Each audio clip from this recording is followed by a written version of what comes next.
It's a sad day when I finally put a project on pause. I take all of my notebooks, my photographs, my research, my storyboards, everything that I've done for the project, and I move it out into my garage. And then I see the other ghost in the garage. All these missing pictures that have not been told yet, ready to ignite.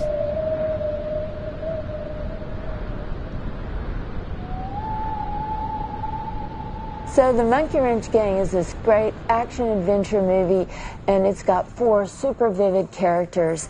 They all meet when they're on a river rafting trip down the Grand Canyon. In this scene, they're hanging out in a mud bath by the fire, and they're all bonding over their common love for nature. So that old grizzly guy right there, that's Doc Sarvis. He's kind of the moral compass of the group.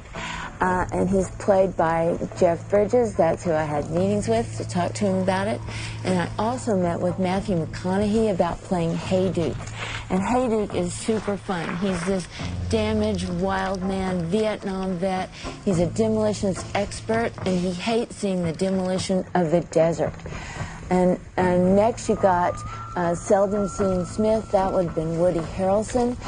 He's this laid-back Jack Mormon river rafting guide. He loves the river, and he wants to keep it pure. Okay, thanks very much, but I'm working here, guys.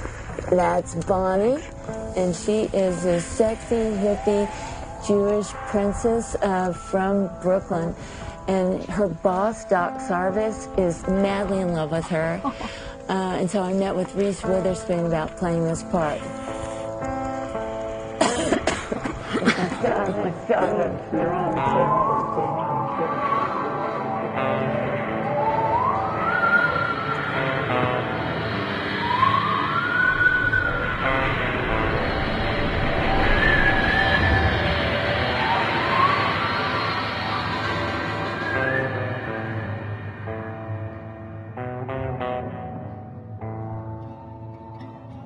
Edward Abbey, he was a legendary writer about the American Southwest. And this man, while he was getting his graduate degree, you know, he was studying philosophy, but he was also working as a park ranger in the desert that he loved. So I finally got to direct my first movie, which was called 13. We had an Academy Award nomination, and we got distribution worldwide. I mean, I thought I'd be able to direct something that I really cared about. So the first thing that popped into my mind was The Monkey Wrench Gang. I read it in college, and this book really stuck with me. I was doing another movie at Sony, Lords of Dogtown, so I thought maybe Sony will want to make this movie. Sony got excited, and they gave us development money.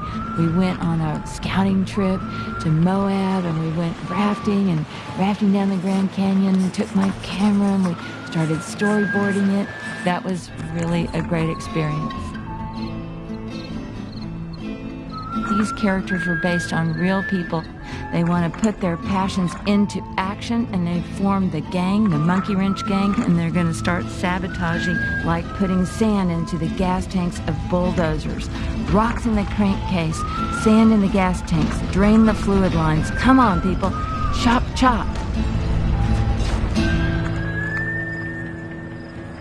So we end up with the gang planning their most daring act, sabotaging a coal mine. And this is where the moral conflict emerges. Because at the very last minute, right when they're detonating the blasting charges, they see a worker emerge from a shed.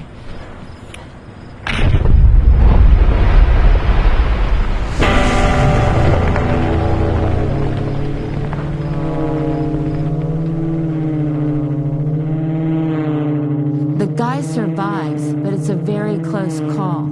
It scares the gang. It shakes them to the core.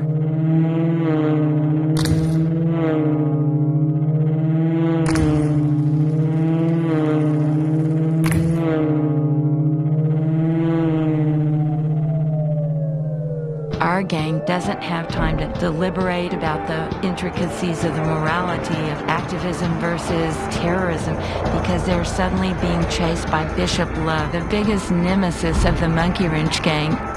So now we're doing this huge, cool chase scene through the Dirty Devil Canyon. Seldom is stomping on the gas.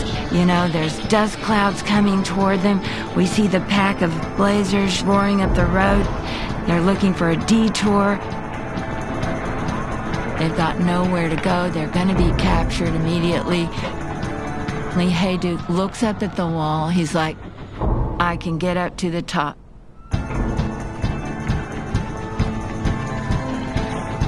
So Bonnie, Doc, and Seldom have turned themselves in, and the only person left in the gang is Hayduke, the fierce eco-warrior. For him, today is do or die, and he's not planning to die.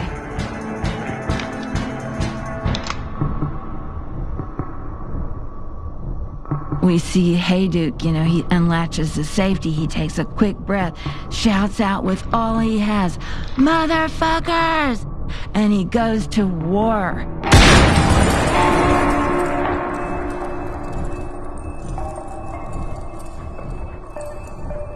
The studio was a bit worried that this was going to be seen as terrorism, though I kept saying, no, it's activism. They don't want to hurt anybody. That's the whole point. But I think this is the real reason it didn't get made.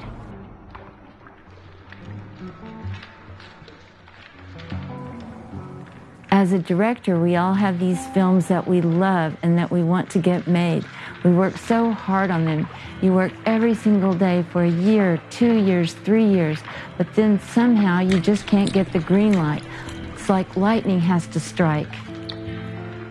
Not getting to film The Monkey Wrench Gang is my biggest heartbreak. It needs to be made, people.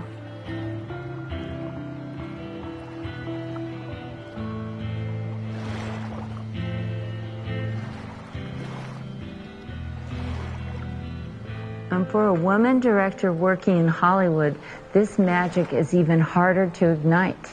I mean, even though my movie Twilight was a big success, they still hired 4 other male directors after me for the sequels. It would have been great if all those could have been women directors. But I guess Twilight maybe paved the way for other directors like Patty Jenkins, who had a brilliant take on Wonder Woman. I mean, she blew my box office record out of the water. Or there's Chloe Zhao, who directed a Marvel movie and won Best Director for Nomadland.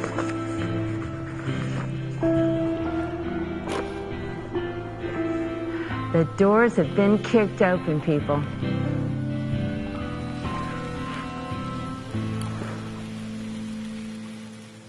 Hell yeah. It's the beginning of a new world out there.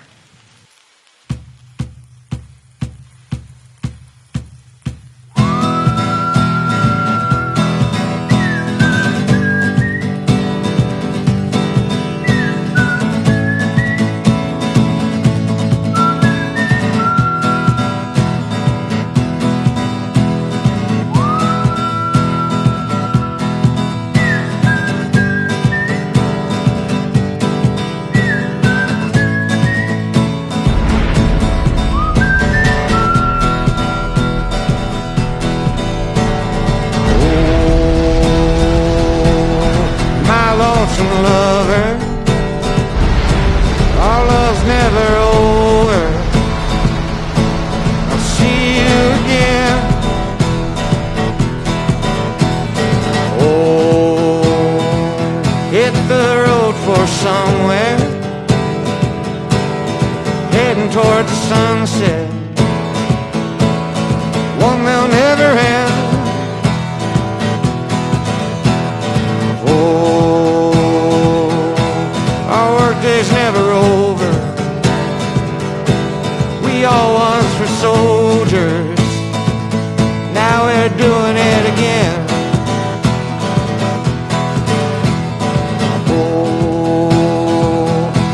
Care from Mother Nature. She's tired of being tortured for a war you'll never win.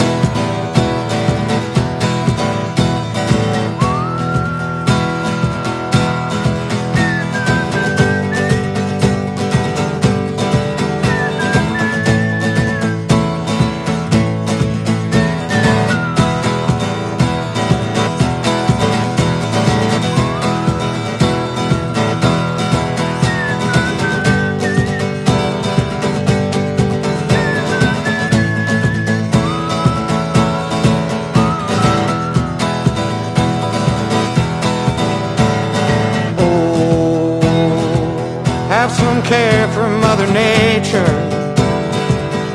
She's tired of being tortured.